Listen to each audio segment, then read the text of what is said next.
Saludos, bienvenidos a este tiempo de estudio de la palabra de Dios, este tiempo que estamos tomando para en 30 minutos ir a través del Evangelio de Mateo. Estamos en el capítulo 25, te animo a que te nos unas ahí con tu Biblia abierta en este capítulo del Evangelio de Mateo, preparados para considerar el texto de la palabra de Dios y pidiendo a nuestro Padre Celestial que nos guíe a través de la misma, siempre con el ánimo de conocerle a Él, conocer su voluntad y sobre todo poder tener la directriz para guiar nuestros días. Amado Dios, te alabamos, te bendecimos, te glorificamos. Señor, que este tiempo de estudio de tu palabra, Dios, sea para provecho y Dios, que tu Espíritu Santo nos guíe a conocerte más y a conocer tu voluntad. Te lo pedimos y te damos las gracias en el nombre de Jesús. Amén. Así es. Estamos, como decíamos, en el capítulo 25 de Mateo. Estábamos en este texto del versículo 31 al 46. Ya lo comenzamos a considerar en la ocasión pasada, el pasaje que trata del juicio de las naciones. Vamos a leerlo para continuar allí donde nos quedamos. Dice así: Cuando el Hijo del Hombre venga en su gloria y todos los santos ángeles con él, entonces se sentará en su trono de gloria y serán reunidas delante de él todas las naciones, y apartará los unos de los otros como aparta el pastor las ovejas de los cabritos, y pondrá las ovejas a su derecha y los cabritos a su izquierda. Entonces el rey dirá a los de su derecha: Venid, benditos de mi Padre, heredad el reino preparado para vosotros desde la fundación del mundo. Porque tuve hambre y me disteis de comer, tuve sed y me disteis de beber, fui forastero y me recogisteis, estuve desnudo y me cubristeis, enfermo y me visitasteis, en la cárcel y vinisteis a mí. Entonces los justos le responderán diciendo: Señor, ¿cuándo te vimos hambriento y te sustentamos, o sediento y te dimos de beber? ¿Y cuándo te vimos forastero y te recogimos, o desnudo y te cubrimos? ¿O cuándo te vimos enfermo o en la cárcel y vinimos a ti? Y respondiendo el rey les dirá: De cierto os digo que en cuanto lo hicisteis a uno de estos mis hermanos más pequeños, a mí lo hicisteis. Entonces dirá también a los de la izquierda: Apartaos de mí, malditos, al fuego eterno, preparado para el diablo y sus ángeles, porque tuve hambre y no me disteis de comer, tuve sed y no me disteis de beber, fui forastero y no me recogisteis, estuve desnudo y no me cubristeis, enfermo y en la cárcel y no me visitasteis. Entonces también ellos le responderán diciendo: Señor, ¿cuándo te vimos hambriento, sediento, forastero, desnudo, enfermo o en la cárcel y no te servimos? Entonces le responderá diciendo: De cierto os digo que en cuanto no lo hiciste a uno de estos más pequeños, tampoco a mí lo hicisteis. E irán estos al castigo eterno y los justos a la vida eterna.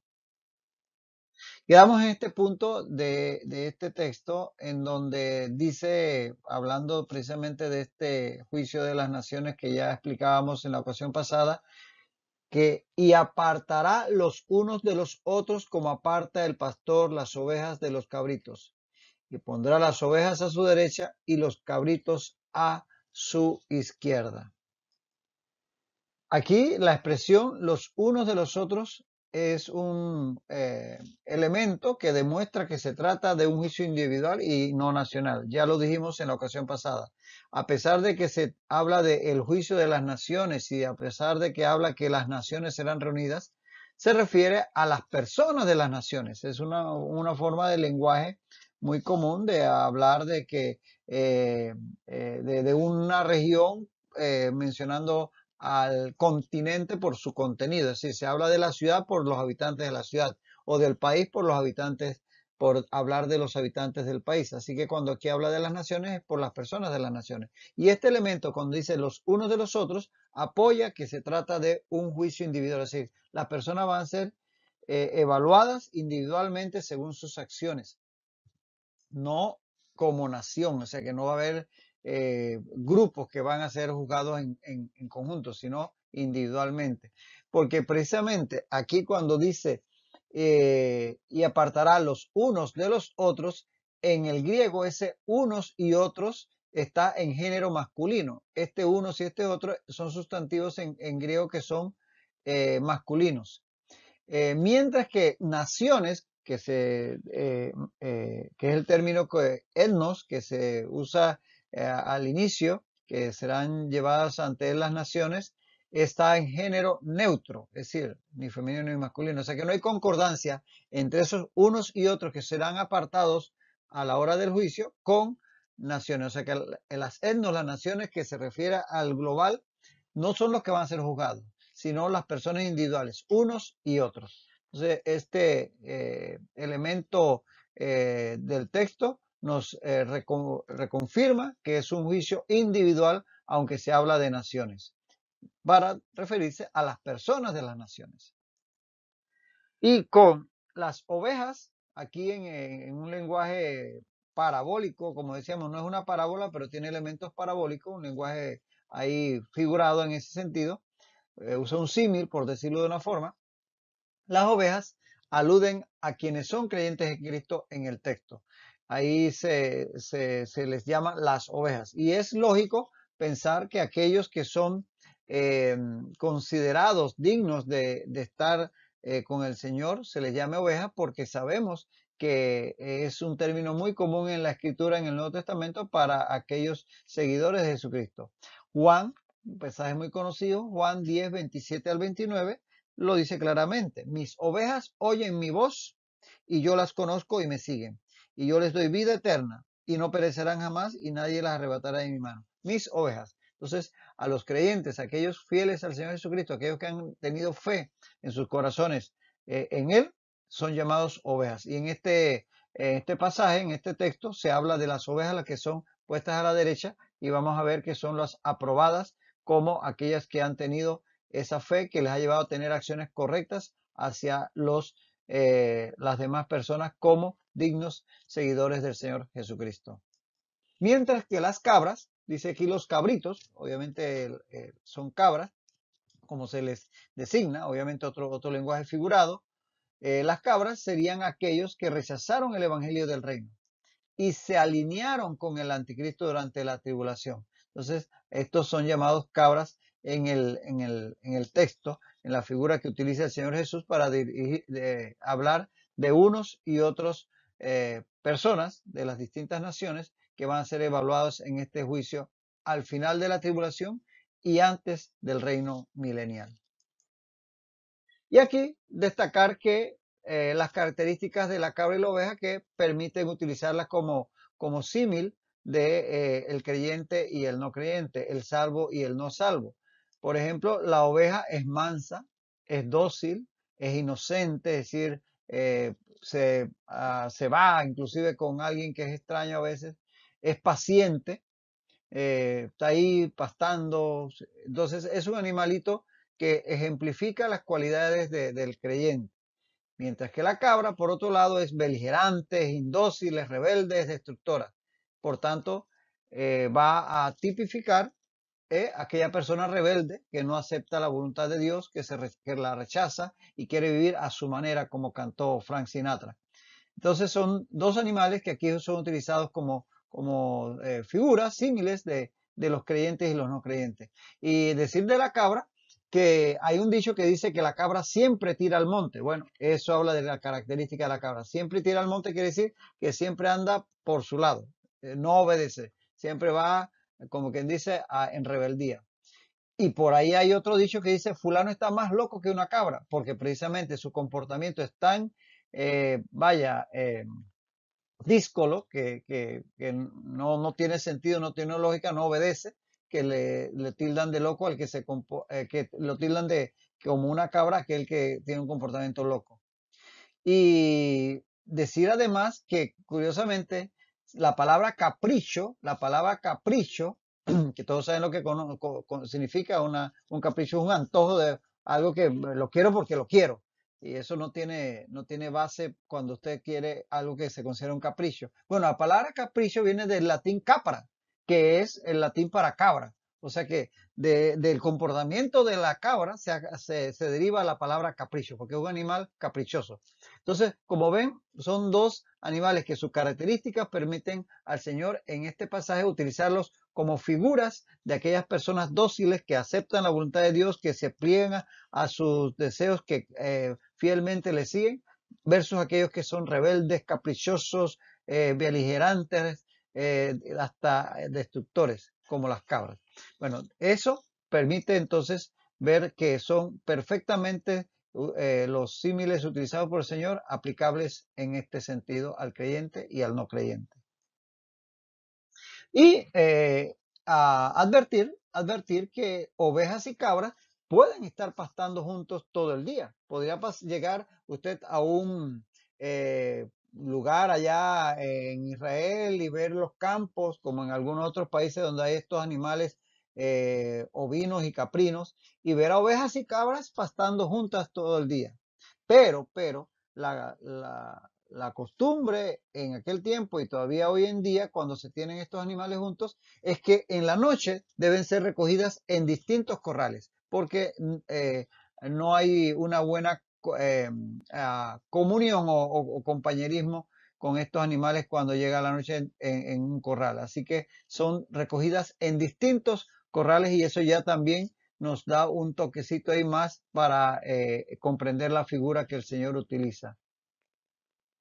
Ahora, en su momento igualmente, así como el pastor cuando tiene cabras y ovejas pastando juntas, en la noche los separa, también en su momento el Señor hará la separación de unos y de otros. ¿Cómo se separa? Allá en la parábola del trigo y la cizaña, ¿cómo se separa al final la cizaña del trigo? Recordemos esa parábola que está en Mateo 13:30, la podrán recordar, y en Mateo 13:30 dice, dejad crecer juntamente lo uno y lo otro, es decir, la cizaña y el trigo en el mismo campo, no la quiten porque pueden dañar al trigo si quieren quitar la cizaña, dice, dejen crecer juntamente lo uno y lo otro hasta la siega, es decir, hasta la cosecha. Y al tiempo de la siega, yo diré a los segadores, recoged primero la cizaña y atadla en manojos para quemarla, pero recoged el trigo en mi granero. Una separación que se irá al final de los tiempos, ahí la cizaña ejemplificando aquellos que han rechazado al Señor Jesucristo y el trigo aquellos que sí le han recibido en su corazón. Al final de los tiempos es cuando van a ser separados. En este mundo, hoy en día, caminamos por las calles, vemos por todos lados personas creyentes y no creyentes intermezclados, incluso dentro de una misma familia. A veces, inclusive en nuestras iglesias, tenemos obviamente creyentes, pero también podemos tener no creyentes, ojo, que pueden parecer, pero no son. Entonces, no nos toca a nosotros hacer la separación. El Señor se encargará de hacer la separación en su momento, en el tiempo final, como lo va a hacer en este momento, antes del reino milenial y después de la tribulación en su segunda venida, donde va a separar, como dice ahí, cabritos de ovejas, es decir, los creyentes y no creyentes, como lo ejemplifica la parábola del trigo y la cizaña. Eso el Señor lo hará en su tiempo. Ahora, aquí dice que las ovejas son puestas a la derecha del Señor, a la derecha del Señor Jesús. Y la derecha, típicamente en la literatura bíblica y en también muchos textos antiguos, y todavía inclusive en épocas más recientes, en las monarquías y todo eso, es siempre tipo de lugar de honor.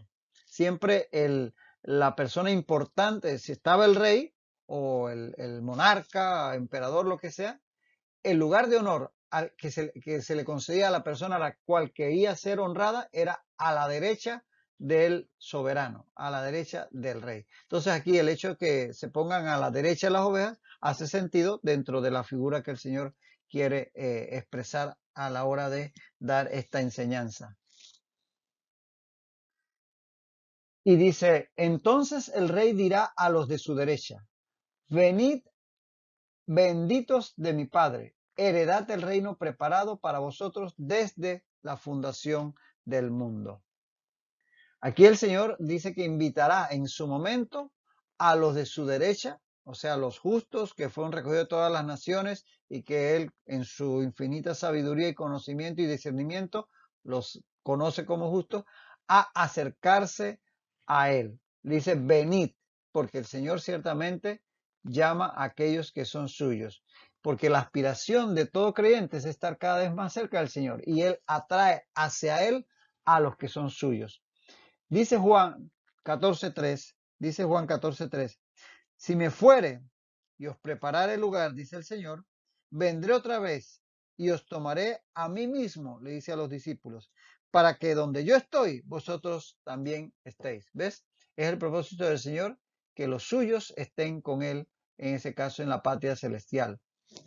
Y en Primera Tesalonicenses 4:17, Primera Tesalonicenses 4:17 dice que luego nosotros, los que vivimos, los que hayamos quedado, seremos arrebatados juntamente con ellos en las nubes para recibir al Señor en el aire y así estaremos siempre con el Señor. Entonces, como ves, la idea es estar siempre cada vez más cerca del Señor. Ese es nuestro destino final. En este mundo, mientras llegue el tiempo en que partamos, ya sea que muramos o que el Señor venga y nos lleve con Él, aspiramos a estar más cerca con Él en lo espiritual, por medio del Espíritu Santo que habita en todo creyente. Así que estando cada vez más en comunión con Él a través de la oración, a través de la meditación en su palabra, a través de esa vivencia del Espíritu Santo en nosotros, podemos estar cada vez más cerca del Señor. Pero en su momento estaremos en la patria celestial muy cerca de Él porque Él desea que los suyos estén con Él. Por eso les dice, venid. Y fíjate que ellos han sido benditos por el Padre, porque dice, venid benditos de mi Padre, quien precisamente fue quien envió al Hijo para salvarles, como dice Juan 3:16, porque de tal manera amó Dios al mundo, que ha dado su Hijo unigénito, para que todo aquel que en él crea no se pierda, mas tenga vida eterna. Fue el Padre quien envía al Hijo para que muera por todos aquellos que están en pecado por toda la humanidad, pero solamente aquellos que le reciben van a ser salvos. Para que todo aquel que en él crea, dice, o sea, no todo, porque es todo aquel que en él crea, sea salvo. Entonces, definitivamente que por eso son benditos del Padre todos aquellos que creyeron en él.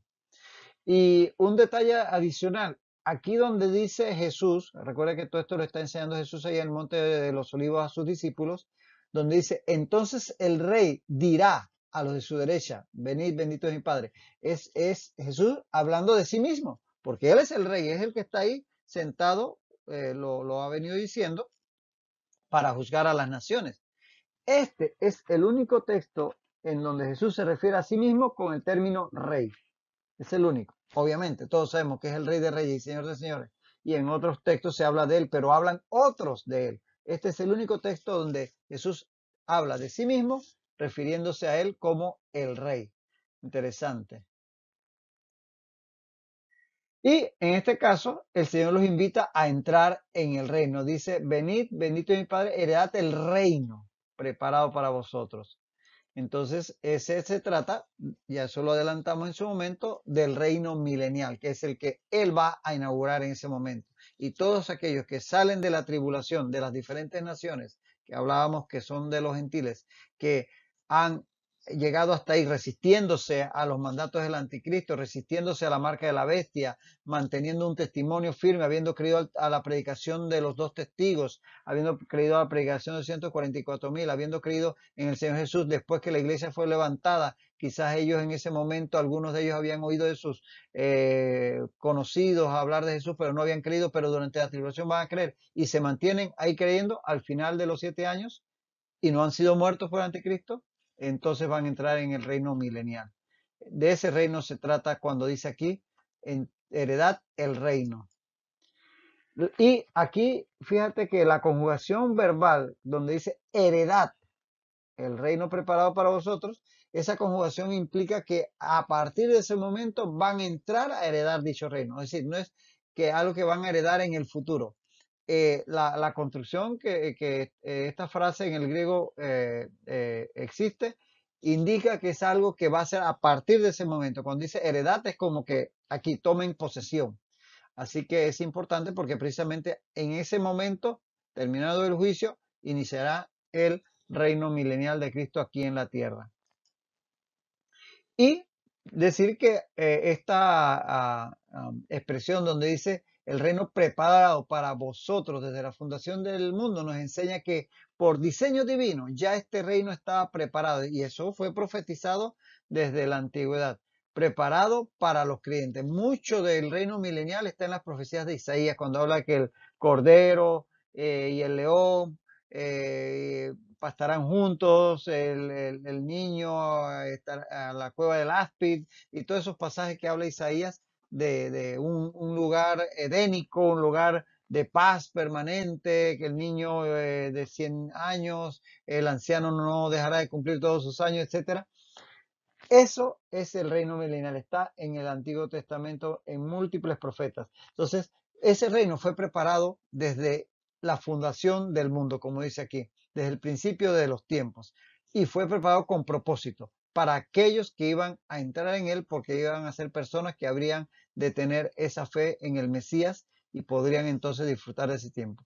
Y es el reino donde ya habíamos adelantado, el Señor va a cumplir al pueblo de Israel, que también entrarán el remanente de Israel que habrán sobrevivido a la gran tribulación resistiéndose al anticristo, entrarán también, y es donde ellos van como nación a recibir las promesas que se le hicieron a Abraham, desde dominar Israel desde el río Éufrates hasta el río de Egipto, de ser cabeza de naciones, de Jerusalén como capital del mundo, de ser una gran nación, etcétera. Ahí es donde se van a cumplir estas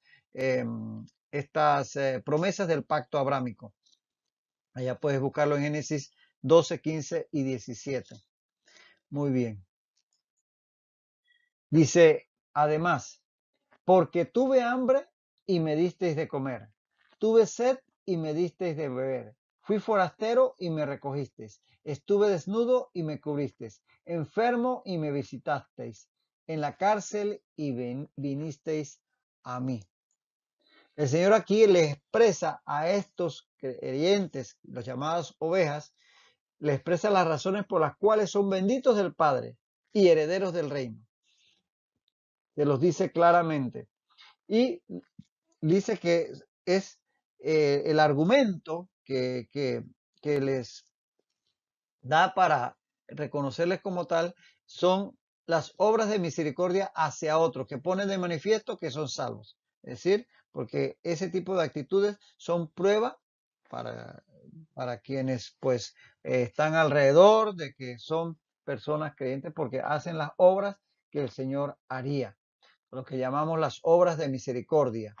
Ayudar a los enfermos, visitar a los presos, el ayudar a uno que tiene hambre, aportarle a los que necesitan algo. Ahora, atención, atención. Las obras no son las que salvan, porque se es salvo solo por la fe, solo por la fe. Pero, obvio, la fe se demuestra por las obras. Dice Efesios, Efesios 2, 8 al 9, por gracia sois salvos por medio de la fe. Y esto no de vosotros, pues es don de Dios, no por obras, para que nadie se gloríe. Estamos clarísimos, la palabra es abundante en este sentido. Eso es dogma de fe, que se es salvo por la fe. Es decir, por una genuina seguridad que Jesucristo es el Señor y Salvador. En eso no hay discusión. Así que el que aquí Jesús se refiere a estas personas que llegan a entrar al reino porque hicieron eso, no es que está desconociendo la fe como motivo de salvación, sino que está evidenciando las pruebas de esa fe, porque la fe se demuestra por las obras, como dice Mateo 7:20, por sus frutos los conoceréis. Por sus frutos, es decir, por las obras se conoce la fe. Y Santiago 2:18 dice, alguno dirá, tú tienes fe y yo tengo obras. Muéstrame tu fe sin tus obras y yo te mostraré mi fe por mis obras. Entonces, ese es el punto. Aquí el Señor Jesús habla de las obras que estas personas hicieron, no porque esas fueron las que lo hicieron salvo, sino que esas obras evidenciaron la fe que había en sus corazones y por eso él las destaca aquí. Entonces estamos claros que la salvación es por fe, pero las obras demuestran que se tiene fe. Y es que no somos salvos porque hacemos buenas obras, sino que hacemos buenas obras porque somos salvos. Ese es el orden. No somos salvos porque hacemos buenas obras, sino que hacemos buenas obras porque somos salvos. Estamos claros con eso, ¿verdad? Y en ese sentido, decir que aquí cuando vemos lo que el Señor expresa, que aquellas personas hicieron y que demostraron su fe, si se fijan, no se trata de grandes logros o tremendas empresas de fe, porque le predicaste a miles, a millones, porque diste tu vida en el circo romano, porque renunciaste a todos tus bienes para irte de misionero al África. Fíjate, obviamente, si alguien ha hecho eso, y hay los grandes hombres de la fe y grandes mujeres de la fe que Dios los bendiga, que han sido testimonio a muchos y eso se reconoce. Pero, fíjate que aquí lo que el Señor está reconociéndole a los comunes de sus ovejas, de sus seguidores, como eres tú y como soy yo, que no somos quizás la gran cosota ni la última Coca-Cola en el desierto, sino unos creyentes comunes y corrientes. ¿Qué les está reconociendo? Las cosas sencillas de la vida, no grandes empresas de fe. Se trata de acciones naturales y sencillas de la vida cotidiana que cualquier persona puede hacer. Darle de comer a un hambriento, darle de beber a un sediento, recibir en tu casa a un forastero, a darle ropa a alguien que le hace falta, visitar a alguien que está enfermo o a alguien que está en una situación de reclusión. Es decir, cosas sencillas que no tenemos que ser los grandes y las grandes mujeres de fe para hacer. Es decir, no esperar, porque yo no estoy grande, no puedo hacer. No, todos tenemos a nuestro alcance algo que podamos hacer a favor de alguien más. Y esas son obras que parecieran pequeñas, pero ante el Señor son grandes, como puedes ver aquí en esta enseñanza. Es el tipo de vida, de vivir haciendo estas obras sencillas, es el tipo de vida al que Dios llama al creyente, a servir de manera sencilla y de forma natural a los demás, no para, como hacen los políticos, para ganar votos, o como hacen algunos, para ganar fama, o para ser vistos, para vanagloria, para llevarse su ego. No, sencillito, aunque nadie más me vea, solo el Señor, ahí estoy aportando para alguien, ahí estoy bendiciendo a alguien. Es decir, es algo que tiene que ser un modus vivendi, un estilo de vida que no es porque ahora lo voy a hacer porque me dieron que tengo que hacerlo, sino porque nace de un corazón que tiene una fe genuina, donde el Espíritu Santo está impulsándole a hacerlo porque está tratando de agradar al Señor, que es quien le guía. Y esto nos dice que todo servicio que el creyente preste a otro, lo hace al Señor, porque el Señor Jesús lo dice aquí. Cuando lo hiciste a estos, lo va a decir, esto lo hicieron a ellos. De tal manera que todas esas pequeñas obras que hacemos a favor de otras personas es como si lo estuviéramos haciendo en persona al Señor Jesús. Efesios 6, 7 al 8 dice, sirviendo de buena voluntad como al Señor y no a los hombres. ¿Lo ves? Y Colosenses 3, 23 al 24 dice, y todo lo que hagáis, hacerlo de corazón como para el Señor y no para los hombres. Así es. Entonces vemos que aquí eh, dice que entonces los justos le responderán diciendo, Señor, ¿cuándo te vimos hambriento y te sustentamos, o sediento y te dimos de beber? ¿Y cuándo te vimos forastero y te recogimos, y desnudo y te cubrimos? ¿O cuándo te vimos enfermo o en la cárcel y vinimos a ti? Y aquí vemos que se les llama justos porque precisamente han sido justificados por la fe en Cristo Jesús. Como dice Romanos 5:1, justificados pues por la fe, tenemos paz para con Dios por medio de nuestro Señor Jesucristo. Por eso se les llama justos, porque esa fe que los lleva a hacer esas obras los hace justos. Y una justicia imputada, la justicia de Jesucristo en quien ha creído. Y aquí vemos cómo los justos se sorprenden de que sus buenas obras se las hayan hecho al Señor. ¿Qué quiere decir eso? Que aquellas obras de misericordia fueron hechas espontáneamente, no como una demanda religiosa. Porque como este que está aquí es representante del Señor, lo voy a hacer para agradar al Señor y que me vea que lo estoy haciendo. Ellos sencillamente, la forma en que lo expresan, habla de un corazón sencillo que no sabía que haber bendecido a aquella persona que estaba en una situación de necesidad iba a ser tomado en cuenta, a lo mejor lo hizo sencillamente porque le nació, no por el interés, como decíamos, que hacen algunas personas para ser vistos, para ser notados, para ser felicitados, para ser reconocidos.